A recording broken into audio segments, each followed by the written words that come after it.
Всім привіт! А я сьогодні знаходжусь на площі Свободи в місті Братислава, де проходить сьогодні мітинг, присвячений 1000 днів війни в Україні.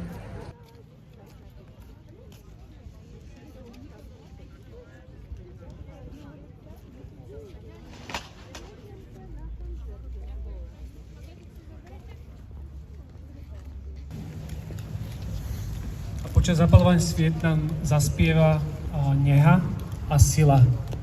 Prosím ich na stage. Любі друзі, зараз для вас заспіває словацький хор, тож прошу. Nemôžeš len tak vstúpiť, nebol si pozvaný. Nepatrí ti druhý dom, ani záhrady. Nemôžeš len tak vstúpiť, kde ťa nevolali. Nemôžeš len tak vstúpiť, nebol si pozvaný.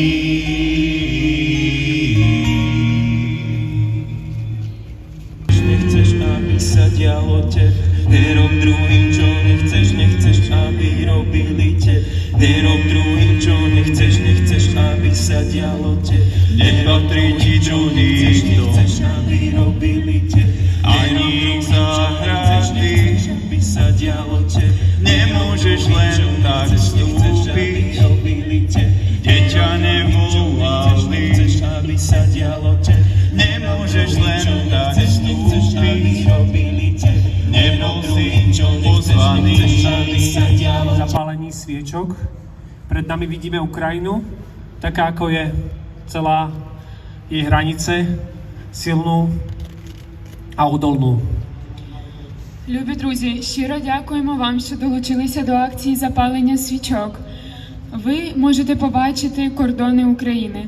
Кордони України такою, яка вона є. Сильної, незалежної, незламної.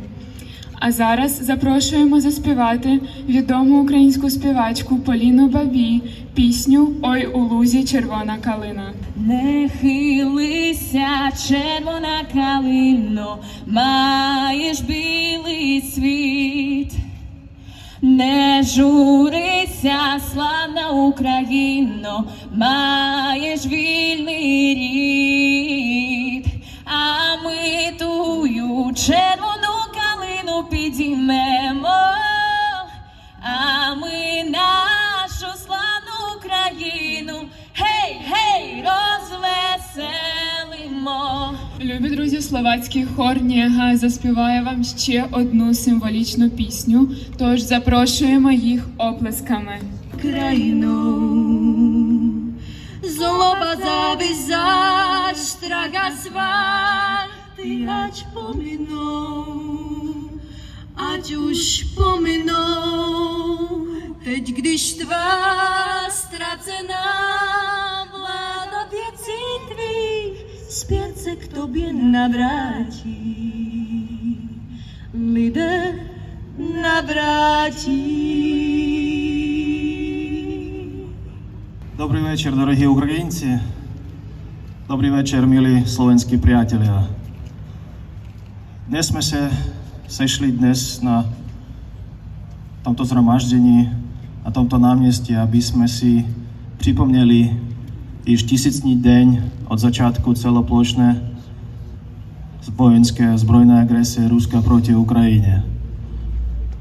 Aby sme zapálili tieto sviečky a uctili památku těch, kdo v této vojně a v této válce zaplatil nejvyšší cenu, odevzdal svoje životy. Aby sme aj pripomneli celému svetu a všem spoločnostiam, za co vlastne bojuje Ukrajina. Minulý týden som měl interview s redaktorom časopisu Pravda a hneď na začiatku interview pan redaktor sa na mne zeptal, že pane veľvyslanče, co pro vás osobne znamená táto válka? O co je? Neváhal som tehdy, promiňte, A môže to zopakovať s dovolením aj teď. Táto válka určite není o Donbas, není to válka o Krym, není to válka o práva rusky mluvících občanov. Rozhodne není to válka aj o mytický demilitarizácii nebo denacifikácii Ukrajiny, ktorú si Rusko vymyslelo ako zaminku pro svoju invázii. Pro mňa osobne a pro celý náš národ, pro Ukrajinu, je to existenční válka. Je to válka o to, zda bude Ukrajina existovať na politické mapě sveta jako suverénní, nezávislý stát, nebo ne. Ktorá nám umožňuje prekonať aj tie najhoršie z dejinných kapitol nás, ľudí. U nás, ako rozdelila rodiny, ako otravila mysle miliónov ľudí. Ako bola na začiatku v podstate hlúpa, len početná. A ako sa k nej pridávali ochotní, užitoční idioti, ale aj tí, čo vedeli, že pre nich eventuálne takáto forma kolaborácie prinesie finančný alebo mocenský profit. Ale títo ľudia si nemyslím, že stoja za to, aby sme im venovali počas dnešného večera tak veľa pozornosti. Oveľa viac pozornosti venujme tým, ktorí roky pomáhali Ukrajine, bránili Ukrajinu v jej spravodlivom a odvážnom boji o spravodlivý mier. Ktorí padli v boji za slobodu. Ktorí padli, aby bránili svoju milovanú Ukrajinu, svoje rodiny a svojich priateľov. Ми закінчимо її урочистим гімном України у виконанні Поліни Бабій. Вмерла України ні слава, ні воля. Ще нам, браття українці, усміхнеться доля. Згинуть наші вороженьки, як роса на сонці. Запануєм і ми, браття, у своїй. Ďakujeme, priatelia, že ste prišli. Любі друзі, ще раз висловлюємо свою подяку за те, що ви долучилися до мітингу. Chcem ešte pripomenúť, že sa zbierame na pomoc ukrajinským hrdinom. Okrem zbraní a munícií Ukrajina potrebuje aj ľudské zdroje.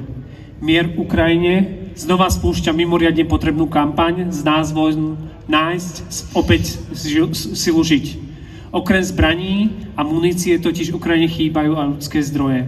Niektorí z vojakov sú na fronte od roku 2014 a obrana ich vlasti ich vyčerpáva a nie len fyzicky, ale aj duševne. Niektorí sa vracajú brániť vlast nedoliečení. Keďže sme v kontakte s Ukrajincami a s ukrajinskými vojakmi, vieme, že obrovská zdravotná pomoc stále potrebuje. Україна! Слава ЗСУ! Слава Україні! Тисячі днів незламності України. Слава нашим героям! Героям слава!